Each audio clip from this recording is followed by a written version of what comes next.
ہمیں کہا گیا تھا کہ دنیا کی کوئی طاقت اب کارگل کی چوٹیاں ہم سے نہیں چھڑا وہ میں نے قصہ آپ سے سنا، لیکن جنرل صاحب کی بھی ان کی انپٹ لے لیں تھوڑا سا، مشرف والا جب وہ گئے تھے وہاں پہ. جنرل صاحب یہ کیوں اتنی اہمیت کی حامل ہے؟ جو میں نے ابھی تک امریکن میڈیا کو دیکھا ہے، پاکستانی نگاروں کو سنا ہے اور دیگر پلیٹ فارم سے اویلیبل معلومات کو دیکھا، تو کرپٹو کرنسی کا کہا جا رہا ہے، کاؤنٹر ٹیررزم کا کہا جا رہا ہے، منرلز کا کہا جا رہا ہے.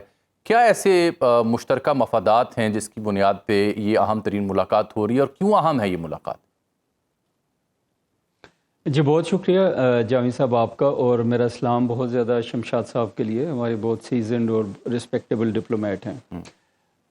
جہاں تک ملاقات کا تعلق ہے کہ اس کو کیوں اتنا زیادہ اہم سمجھا جا رہا ہے، میرے خیال میں اس کی وجہ جو اس وقت دنیا کے حالات ہیں ان کی وجہ ہے. دنیا میں دیکھیے تو ایک جو جنگ چل رہی ہے یوکرائن کی اور رشیا کی، اس میں ایک ہائی پائی پاکستان انڈیا کا ایک شو ڈاؤن ہوا جس میں پاکستان الحمدللہ ایک وکٹر کے طور پہ ابھرا. اور تیسرے نمبر پہ ابھی یہ جو ریسنٹ ایپیسوڈ ہے ان ایکسپیکٹڈ تھا بعض جگہوں، لیکن کچھ لوگ کہتے ہیں کہ یہ شاید ایک لیور تھا جو بات چیت ہے.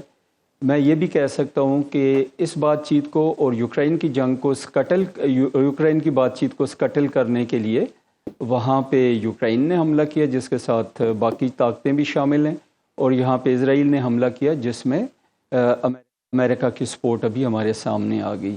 ملاقات اہم اس لیے ہے کہ یہ اس وقت دونوں جگہوں پہ ٹرموائل ہے، اسپیشلی ایران میں اور اسرائیل میں. دوسری بات جو آپ نے کہی کہ یہ آگے کیا دیکھا جا رہا ہے، بٹ کوائنس کی بات ہو رہی ہے، باقی میرے خیال میں جی میں ان لوگوں میں سے ہوں جو کہتے ہیں کہ ہمیں دنیا کے ساتھ، ٹیکنالوجی کے ساتھ، نئی ڈیولپمنٹس کے ساتھ پیس رکھنا چاہیے.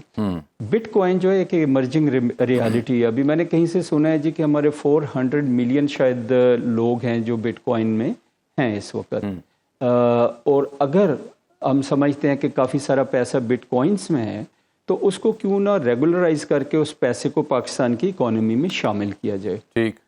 جو تیسری چیز آپ نے بات کی جی منرلز کے بارے میں اور ساری، وہ بھی ایک پاسبلٹی ہے، لیکن میرے خیال میں اس سے پہلے ہمیں یہ دیکھنا چاہیے کہ فیلڈ مارشل عاصم جو ہیں، ایک تو وہاں پہ ایز اے ملٹری کمانڈر ہیں سپہ سالار پاکستان کے، اور الحمدللہ جیسے ابھی شمشاد صاحب کہہ رہے تھے ایئر فورس نے بہت اچھی پرفارمنس کی. ایٹ دی سیم جو آرمی کی پرفارمنس تھی through missiles on ground and so on so forth, technology cyber میں، وہ سب نے کمبینیشن میں جیتا. تو ایک تو وہ ان کے لیے اعزاز کی بات ہے، لیکن میرے خیال میں وہ وہاں پہ ایک فوج کے نمائندہ کے طور پہ نہیں ہے، وہ اسٹیٹ آف پاکستان کے نمائندہ کے طور پہ. اور جو بھی وہاں پہ بات چیت ہوگی اس میں میرے خیال میں وہ اپنی طرف سے یونیلیٹرلی نہ کوئی ڈیسیژن دیں گے، نہ کوئی وہ کمٹمنٹ کریں گے جب تک وہ پاکستان کی قیادت، سیاسی قیادت، پرائم منسٹر آف پاکستان جو ہے ان کی اس میں رضامندی اور اپروول شامل نہیں ہوگی. ٹھیک ہے. میرے خیال میں وہ اگر گئے ہیں تو پوری اتھارٹی اگر وہ ایکسرسائز کریں گے تو پرائم منسٹر کے بہاف پہ وہ کوئی بات کریں گے، نہ کہ ایز ملٹری لیڈر. ٹھیک ہے. شمشاد صاحب اب آ جاتے ہیں ذرا اس قصے کی جانب، کیونکہ ہمارے لیے تو یہ نئی شے ہے، تاریخیہ میں سے قرار دے رہے ہیں. اس سے پہلے مشرف صاحب کی انگیجمنٹ تھی یو ایس ایڈمنسٹریشن کے ساتھ، آپ نے اسے پریوی ہیں. میں بتاتا ہوں. یہ کہانی ہے 2000 سے لے کر 2001 کی. مارچ 2000 میں پریزیڈنٹ کلنٹن انڈیا دورہ کر رہا تھا. ہمارے لیے اس وقت بڑا کلوسل چیلنج تھا کہ ہم کسی طریقے سے کلنٹن کو پرسویٹ کریں کہ وہ یہاں آئے Pakistan. And we did succeed. اس وقت میں نیو یارک میں یونائٹڈ نیشنز مستقل مندوب جی وہاں تھا، اور ملیہ لودھی سفیر تھیں واشنگٹن امریکہ میں. تو ہم نے مشترکہ طور پر مل کر کام کیا تھا ایڈمنسٹریشن کے ساتھ، and we did succeed in persuading President Clinton. تو وہ جب آ رہا تھا تو انڈیا نے روڑے اٹکانے کی کوشش کی. وہ چاٹی سنگھ پورہ میں ایک میسیکر سے پرپیٹریٹ کیا، جو ان کی عادت ہے مودی کی. وہ اس وقت بی جے پی کی حکومت تھی، واجپئی سرکار. واجپئی یہ چیزیں نہیں کرتا تھا، لیکن وہ چونکہ جو کارگل کا جو سانحہ ہوا تھا اس کے بعد واجپئی کا دل ٹوٹ گیا تھا پاکستان کے. اچھا پھر کیا ہوا؟ بس پھر وہ ہوا کہ کلنٹن آیا، لیکن جب آیا تو انڈیا میں اس نے 5 دن گزارے. ہمارے یہاں 5 گھنٹے گزارے. جتنے دن وہاں تھے اتنے گھنٹے پاکستان. اور ان گھنٹوں میں میٹنگ بڑی تفصیل سے مشرف کے ساتھ ہوئی، لیکن کیمرہ کوئی نہیں اجازت تھی پبلک کے کوئی تصویر باہر جائے گی. ٹھیک. یعنی ایک ڈیموکریٹ پریزیڈنٹ، کیونکہ وہ ڈیموکریٹک پارٹی کا تھا، تو یہ کبھی بھی ڈکٹیٹرز کے ساتھ انٹریکٹ نہیں کرتے. یہ ایک مسئلہ بائیڈن کا بھی تھا بعد میں ہمارے حوالے سے. تو اس وقت Clinton shake hands with Musharraf. تو ستمبر 2000 میں یو این کے سیشن کے لیے مشرف آ رہا تھا ایز چیف ایگزیکٹو. تو کلنٹن کے ساتھ میٹنگ ہم نے ارینج کرنی تھی. ہر سال ہمارے پرائم منسٹر سے میٹنگ ہوتی تھی. تو کلنٹن ریفیوز ٹو سی ہم. اچھا. ہاں. تو جب میں نے لسٹ مشرف کو دی تو اس نے کہا کہ اس میں کلنٹن کا نام نہیں ہے. میں نے کہا وہ آپ سے نہیں ملے گا. کہتا کیوں؟ میں نے کہا وہ مارچ میں آپ کے پاس گیا تھا، وہاں اس نے کیمروں کے سامنے آپ ہاتھ تک نہیں ملایا، تو کیسے ملے گا؟ تو کہتا ہے یار مجھے ہاتھ تو ملا دو. اچھا. تو میں نے ہاتھ اس کا ملوا دیا تھا ایک ریسیپشن پہ لے جا کے ہیڈز آف اسٹیٹ وغیرہ سے. تو کلنٹن کے ساتھ لیکن وہاں کیمرے کی اجازت نہیں تھی. تو اس طریقے سے ہو گیا. لیکن اس کے بعد آتا ہے 9/11 کی وہ کہانی بھی میں نہیں جاؤں گا کہ انڈیا نے کیسے یوز کیا. لیکن مشرف کا یہ ہے کہ مشرف امریکہ اس وقت نیا صدر آ چکا تھا، بڑے بش کا بیٹا پریزیڈنٹ بن گیا تھا، جارج بش.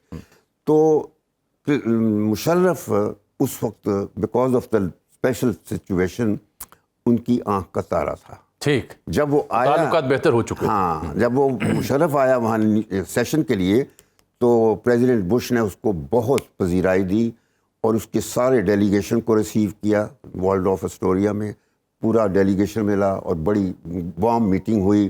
اور پھر اس میں ایک ایسا کمپیکٹ پیدا ہو گیا کہ مشرف بعد میں پھر 10-11 سال امریکہ کی آنکھ کا تارا رہا.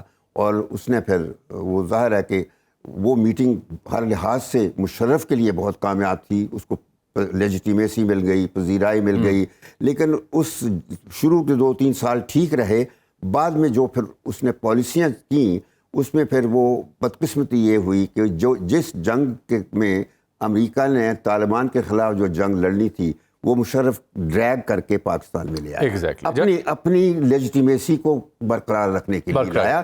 اور وہ جنگ جس کا خمیازہ ہم آج بھی بھگت رہے ہیں وہ پھر ایک جان لیوا جنگ ثابت. بالکل ٹھیک. جنرل صاحب پیرالل ہم دیکھتے ہیں 35 منٹ کی نریندر مودی کو فون کال بھی ہوتی ہے. یہ جو ہمارے فیلڈ ملاقات ہے ٹرمپ صاحب کے ساتھ، اس کو لے کر کے میں انڈین میڈیا بھی دیکھ رہا ہوں، وہاں تو خاصی دہائی ہے. اور بلکہ کانگریس نے تو کہا ہے کہ جی انڈین ڈپلومیسی بینگ شیٹرڈ. اور مودی کو جو فون آیا اور جس طرح سے فیلڈ مارشل کا لنچ ہو رہا ہے، مودی مسلسل اس بات سے کیوں انکاری ہیں؟ چاہے ان کے فارن سیکرٹری وکرم مسری، آج بھی ابھی کچھ دیر پہلے صبح ہوئی وہاں پہ امریکہ میں، تو ٹرمپ مخاطب تھے، ایران اسرائیل پہ فوکس کر رہے تھے لیکن پاکستان کا ذکر کیا، بہت اچھے لوگ ہیں، بڑے اچھے رہنما ہیں یہاں پہ، پاکستان مجھے بڑا پسند ہے، اور سیز فائر کی دوبارہ بات کریں. What exactly is making India to deny کہ نہیں امریکہ نے سیز فائر نہیں کیا، نہ ہمیں ثالثی چاہیے کشمیر کے اوپر، بار بار وہ اس سے بھاگ رہے ہیں؟ فالس ایگو، میں اگر سمپل جواب دوں تو it is false ego Modi صاحب کی اور انڈیا کی، کہ جو انہیں روک رہی ہے اس حقیقت کا اعتراف کرنے سے کہ جی میں آپ کو سن پا رہا ہوں، بات جاری رکھیے. جی میں یہ کہہ رہا تھا کہ یہ فالس ایگو میں سمپلی کہوں گا مودی صاحب کی اور انڈیا کی ہے، کہ جو انہیں روک رہی ہے اس بات کا اقرار کرنے سے کہ پریزیڈنٹ ٹرمپ جو ہے اس کو انہوں نے ریکویسٹ کی اور انہوں نے بیچ میں پڑھ کے سیز فائر کروایا. پریزیڈنٹ ٹرمپ شاید 1 درجن دفعہ یہ چیز ریٹریٹ کر رہے ہیں. اگر فارن سیکرٹری آف انڈیا جو ہے اس میں ہمت ہے یا مودی صاحب میں، تو وہ کھڑے ہو کے ایک دفعہ کہہ دیں کہ جی پریزیڈنٹ ٹرمپ جو ہے وہ جھوٹ کہہ رہے ہیں. ٹھیک. تو میرے خیال میں وہ یہ نہیں کہہ سکیں گے. تو یہ واویلا جو ہے وہاں پہ جو مچ رہا ہے، یہ صرف امبیرسمنٹ کے وہ کیا کہتے ہوتے ہیں کاؤنٹر کرنے کے لیے ہے، کہ جو امبیرسمنٹ ان کو ہوئی ہے، جو شکست ہوئی ہے. اور دوسرا وہ فالس ایگو ہے کہ وہ اس سے نیچے نہیں آ رہے، کہ انہوں نے جو نیریٹو بلڈ کیا تھا کہ پاکستان جو ہے بہت ویک سٹیٹ ہے، اکنامکلی ویک ہے، انٹرنلی ویک ہے، ہم بہت زیادہ اسٹرانگ ہیں، ہم نیٹ سیکیورٹی پرووائڈر ہیں، ہم اسٹریٹجک بل واک ہیں، ہم اسٹریٹجک پارٹنر ہیں یونائٹڈ اسٹیٹس کے.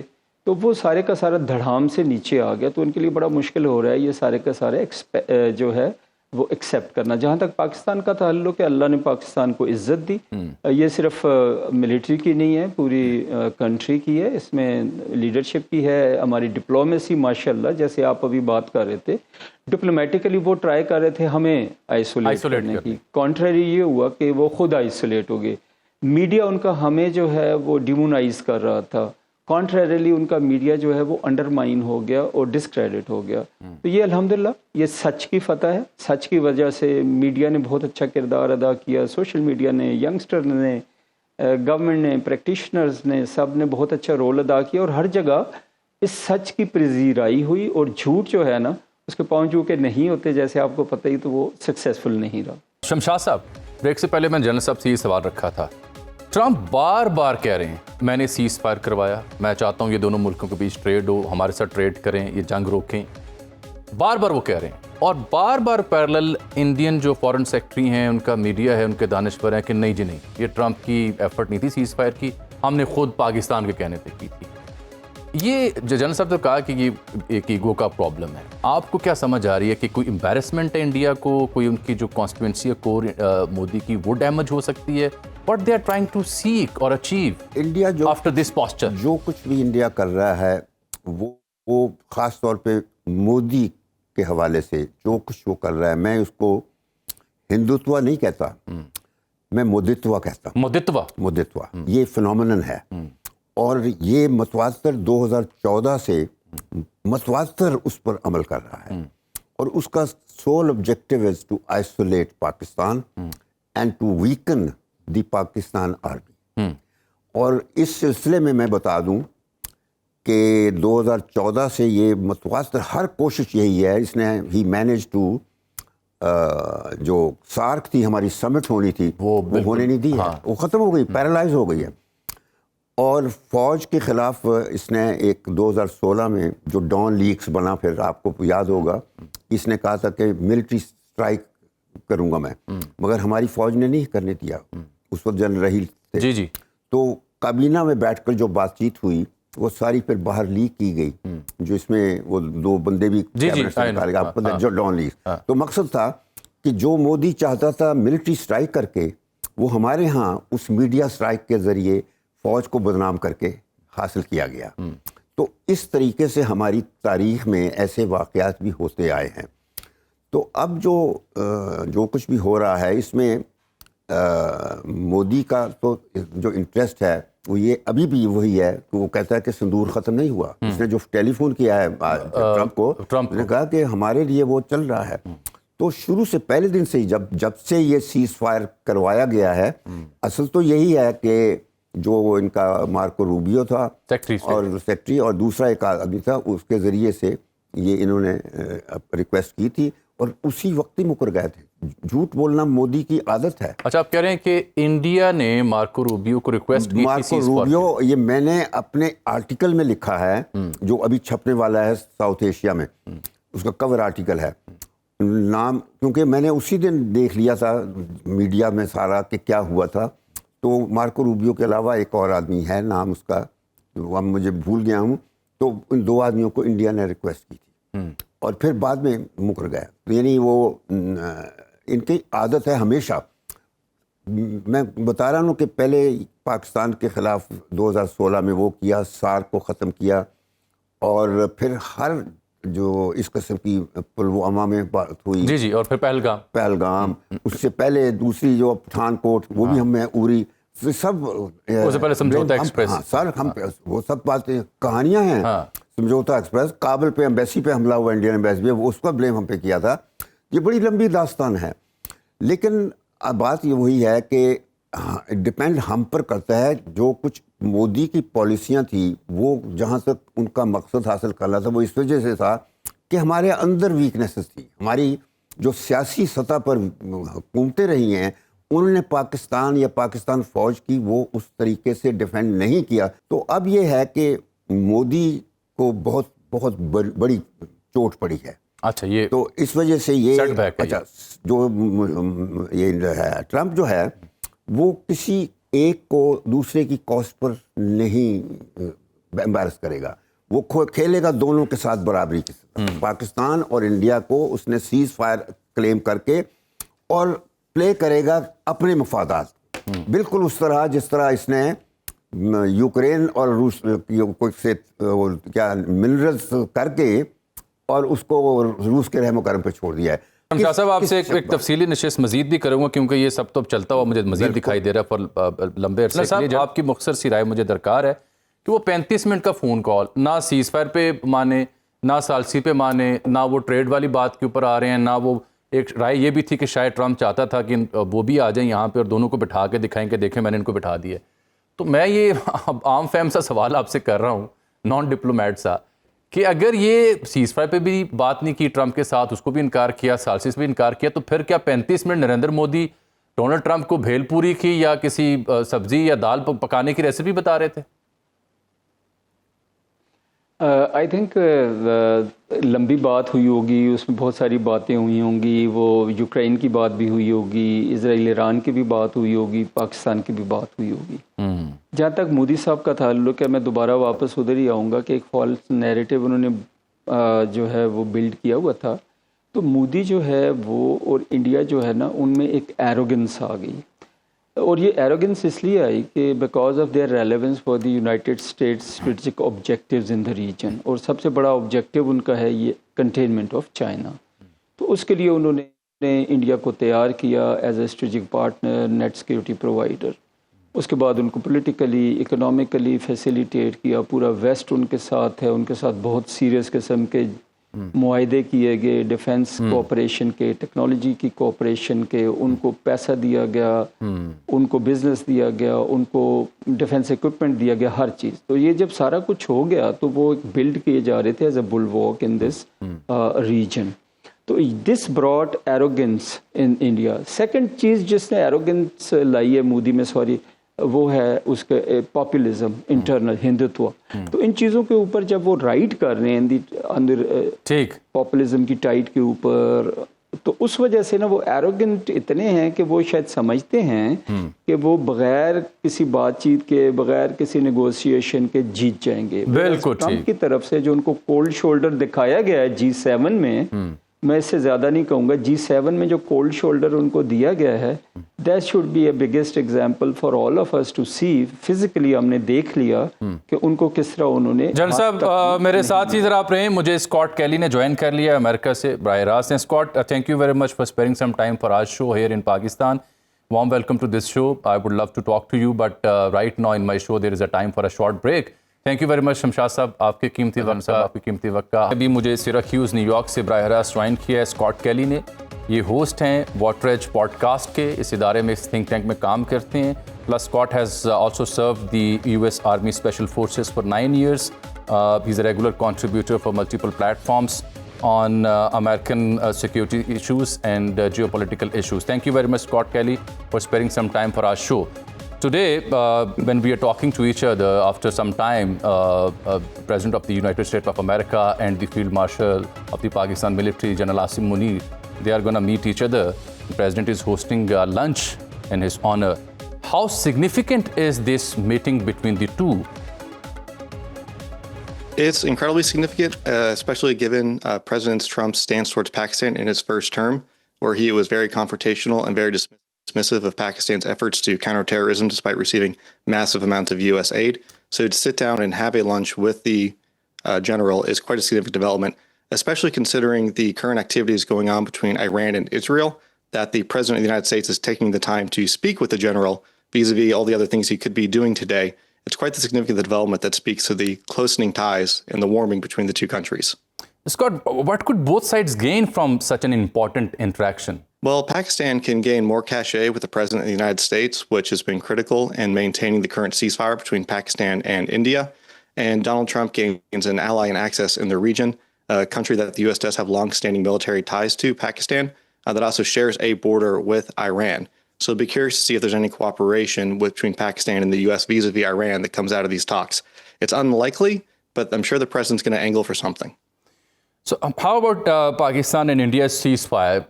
Mr. President again and again repeating his rule, and he claims that he is the one who enabled this ceasefire. But despite his repeated statements, the Indian government, the Indian side, they are declining this. They are refusing that as if US has not played any role. How would you see that? Well, India has a long-standing stance that any negotiations between India and Pakistan should be negotiations between India and Pakistan. And it's not surprising that they're taking affront to the notion that another country came in and mediated a dispute between the two countries. They have a long-standing policy of being strategically disaligned to any other great power, and it threatens their own credibility at home and in the region to acknowledge America's role in mediating a dispute. It's unfortunate, but it is consistent with Indian policy. Exactly. Just a while ago, I was reading a tweet, the X post made by Michael Kugelman, another guy who writes on South Asian policies. He believes that this Trump and meeting should not only be seen through the lens of the Israel-Iran war. He writes that there has been US-Pak engagement on critical minerals, crypto, and counter-terrorism. Do you agree with him? Yes, I think right now any engagement the U.S. president makes right now has to be seen through the lens of the Iran-Israel war. It's certainly top of mind for him, top of mind for all U.S. foreign policymakers. And it's curious the order that he puts those areas of agreement with, because he puts security and counterterrorism at the bottom of the list. That does speak to a evolving nature of the U.S.-Pakistan relationship as we move away from what America has deemed the global war on terror into the era of great power competition. It's an opportunity for both countries to reinvent the ongoing relationship and develop into new areas such as business development and economic ties and trade.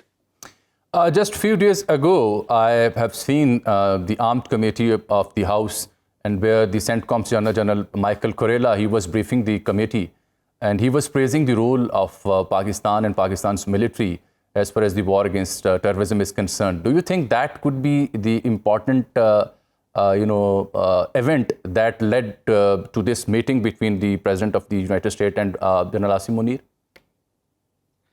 It's possible, but I don't think it's very likely. Unfortunately, the counterterrorism fight, even though it's still important to America, has drifted down the priority list in the minds of the president and policymakers in D.C. They're much more focused on countering China, current great power conflicts in Ukraine, the ongoing war with Israel, and then today, the armed conflict between Iran and Israel. So it's far more likely interest in one of those areas facilitated this meeting between the general and the president, just given the acute nature of current conflicts and the president's limited time. So would Trump be more open to economic engagements with Pakistan, such as trade deals or investments, compared to the Biden administration? There certainly seems to be more opportunity for trade. It's obviously top of mind on Trump's agenda. His tariffs policy has forced a conversation between Pakistan and the U.S. on what that ongoing relationship should be. And you can notice that in the Biden administration's strategies for the area that they've published, the Indo-Pacific region, Pakistan was never mentioned. And even though there was still ongoing terrorism issues at the time.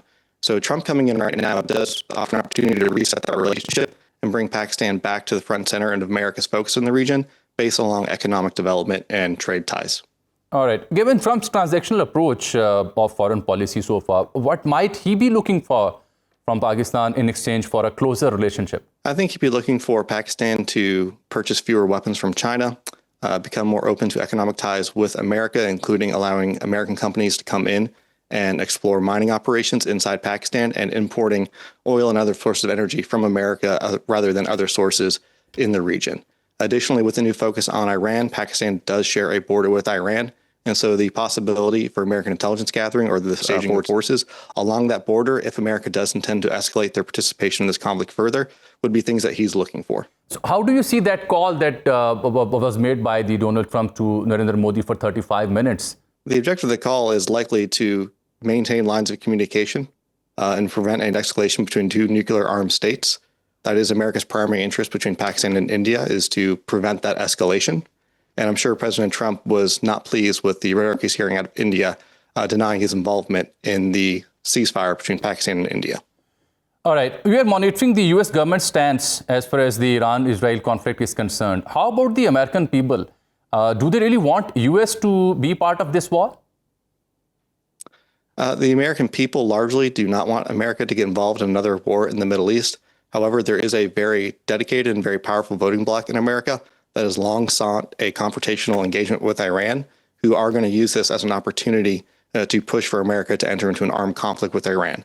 So it's a small but very vocal group, and we're going to see how much pull they have in Washington, D.C.